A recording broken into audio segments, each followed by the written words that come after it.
Mumbai, the city of dreams, the city of hope and struggle.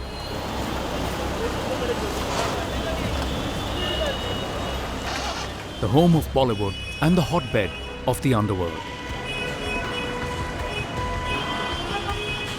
In the year 1955, in the choked lanes of a South Mumbai ghetto, Dongri, Dawood Ibrahim Kaskar was born. His father, a policeman, but Dawood's interests were vastly different. After dropping from school, Dawood carried out killings for the late Mumbai underworld don Karim Lala in his early years. And in no time, the 80s and the early 90s saw Dawood become the kingpin of Mumbai's underworld. Straddling a multi-billion-dollar vice empire covering prostitution, gambling and drugs. Some say Dawood fled to Dubai in 1986 to avoid criminal prosecution, but he continued to remain a key figure in the city's underworld. In control of all such illegal activities, not only betting, but all illegal activities, he is in full control because he has got so many people, and right from the day he absconded from India in 1985, around that time, since then he has been controlling his illicit activities by staying in Dubai earlier and then later after bomb blast in Pakistan. So he is in full control, he has got his own people and he is earning money, a lot of money out of that. There are so many politicians available in this country who were connected with him and maybe they have continued their relation with them. There are so many bureaucracy people who are also connected. So he has full support from everybody along with his lieutenants. After the 1993 Mumbai bombings, which Dawood is said to have organized and financed, he became India's most wanted man. And from here began a journey of no return. In the year 2000, with the breaking out of the infamous match-fixing scandal involving the then superstars Mohammad Azharuddin, Ajay Jadeja and Hansi Cronje, did one realize that gambling in cricket had moved well past simple betting into something much more sinister and corrupt called match-fixing. 13 years later, police have evidence to suggest that match-fixing has turned into an organized crime being carried out by none other than the king of underworld, Dawood Ibrahim, understandably for its spectacular monetary gains. Match-fixing is well and truly entrenched in today's cricketing world. The IPL Season 6 was in full swing. The nation was reveling in the matches, the glitz and the glamour. But there were men busy working behind the scenes. They had sniffed the clues and were now following the signs. And then the day arrived. 15th of May 2013. Regularly. The after party following the Mumbai Indians vs Rajasthan Royals match ended in jail for 3 cricketers, tainted with spot fixing allegations. When I addressed the press conference following the expose, I did not take any names because we were not very sure that whose voice we had on tape, whose voice we had recorded as having talked to bookies here and directly or indirectly. But only when it was officially confirmed that it was indeed Dawood Ibrahim's voice that we came out with a name. My sense is that bulk of the match fixing or spot fixing or manipulations of the outcome of cricket matches is done by the D company.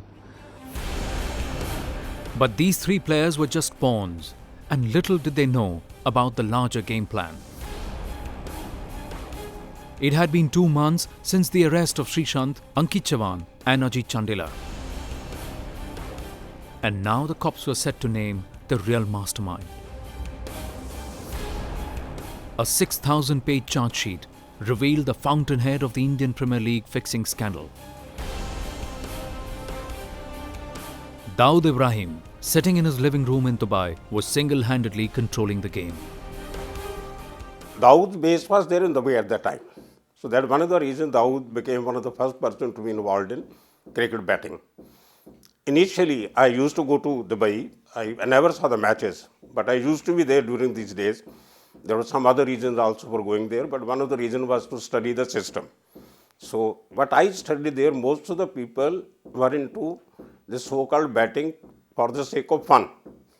They were not very serious about making money because most of the people are already very rich, like film stars, industrialists, diamond merchants, property dealers, big property dealers. These are the people who always have been, in a way, connected to the underworld. Maybe that belonged to Dawood or Chota Rajan or somebody else. So, because these people have had very big stakes involved in their business, and most of the transactions were in black money or a hawala needed. From players to bookies to payments, it was all being supervised by the underworld don. The stakes were high and Dawood Ibrahim did not want to take any chances.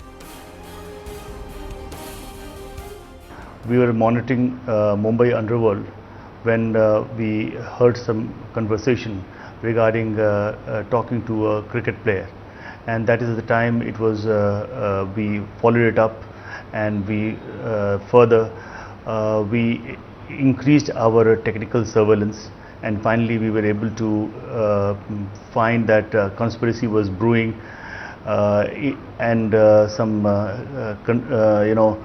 discussions were taking place in Delhi, where a fixer bookie was in touch with a player, and this way we further kept on monitoring, and we then could find how the bookies, fixers, the players were in touch with each other, and how they were being controlled by the forces abroad, and ensuring that the discussions or the agreements that has taken place is ensured and is complied with. But the route to track down the Don's involvement was not easy. Fortunately for the cops, they managed to stumble upon evidence by intercepting certain calls from Dubai. Dawood Ibrahim's voice intercepted twice during the investigations. Sometime in January, the Research Analysis Wing gave Delhi police 8 mobile numbers to be kept under surveillance. Extensive tapping and analysis revealed that Dawood is still active. But more importantly, he is now controlling the biggest and the most lucrative business for the underworld, that's spot fixing.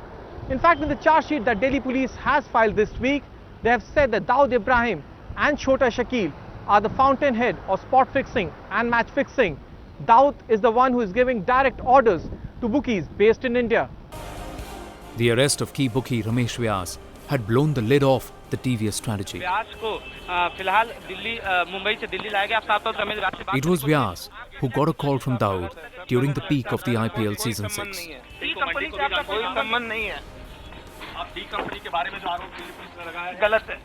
During the conversation, Dawood threatened him, asking him to be honest to his masters.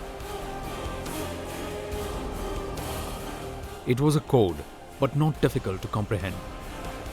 Well, we have telephonic conversation which we have captured and recorded, and the voice also has matched, the Dawood's voice has also matched, and apart from that we have got confessional statement from the fixer bookies, which explains how Dawood and his henchmen were involved in match fixing and also controlling the betting which takes place in India in various places.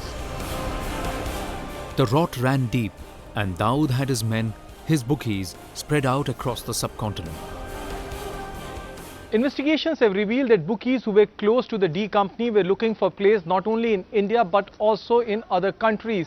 In fact, Sunil Bhatia, a prominent bookie in Nagpur, went to Bangladesh and also to Sri Lanka, and this has been confirmed by the ICC's anti-corruption unit in a report that has been submitted to the special cell.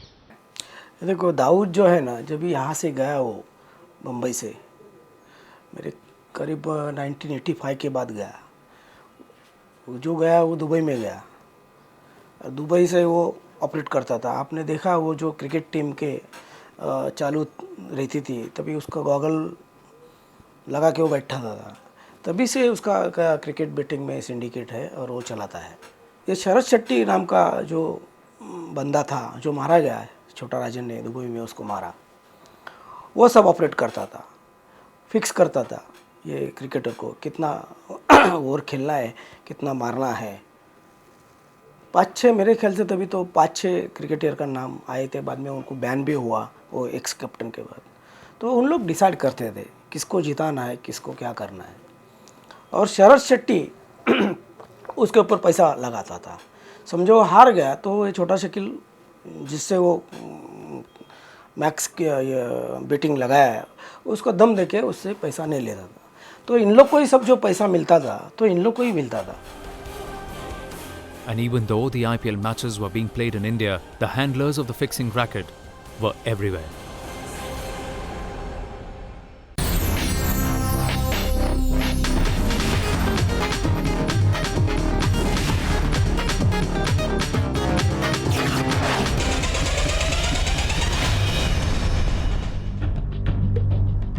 The nation was still reeling under shock when the arrests in the fixing scandal began. The ring of suspicion was getting bigger now. And soon, the disclosures started getting more bold. We tracked down 3 such men who were in the thick of the fixing scandal. Men who knew the workings of the game completely.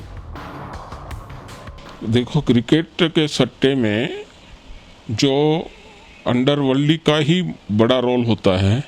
Underworld और जो mafia के लोग हैं underworld के, वो पूरा operate करते हैं क्रिकेट के सट्टे को। और यहाँ उनके बंदे जो होते हैं, जो सोफिस्टिकेटेड लोगों को वो चुनते हैं और ये व्यापार उनके जरिए वो करवाया जाता है। ज़्यादातर जो सट्टा होता है वो उनका एजेंट हर जगह पे, हिंदुस्तान के हर कोने में बड़े जो सिटी होते हैं उनके अंदर नियुक्त होते हैं। और वो जो एजेंट होते हैं वो बाजार में एक व्यापारी का अपना रुतबा रखते हैं। The world of shame and sleaze was now exposed.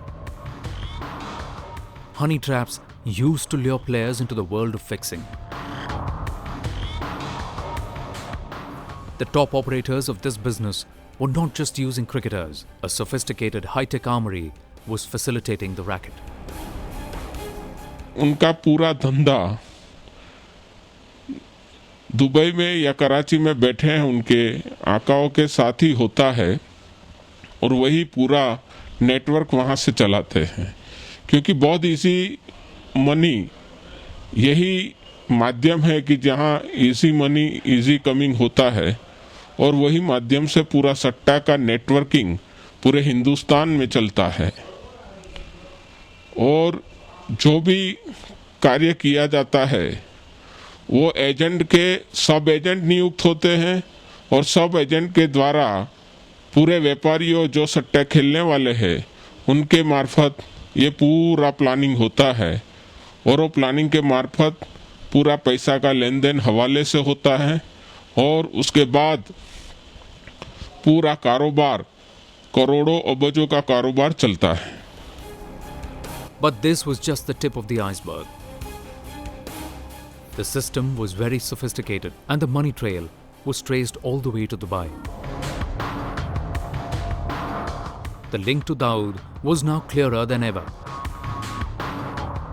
Dawood's betting syndicate ranks among the 4 networks which Dawood Ibrahim's D company runs, and Dawood personally manages the betting syndicate. This is the scheme in which the D company has invested or diverted of late 90s. Dawood exercises full control over the betting and fixing syndicate, and the two men, Dr. Chotani and Salman, carry out the day-to-day activities in the betting syndicates, controlling the funds and mobilization of funds of several thousand crores across the three countries. One man, sitting all the way in Dubai, was running this mega fixing scandal. Using a string of players and bookies to possibly fund terror activities. But these cricketers, out of sheer greed, had fallen prey. But even as the police was busy lapping up the praises, came another shocker.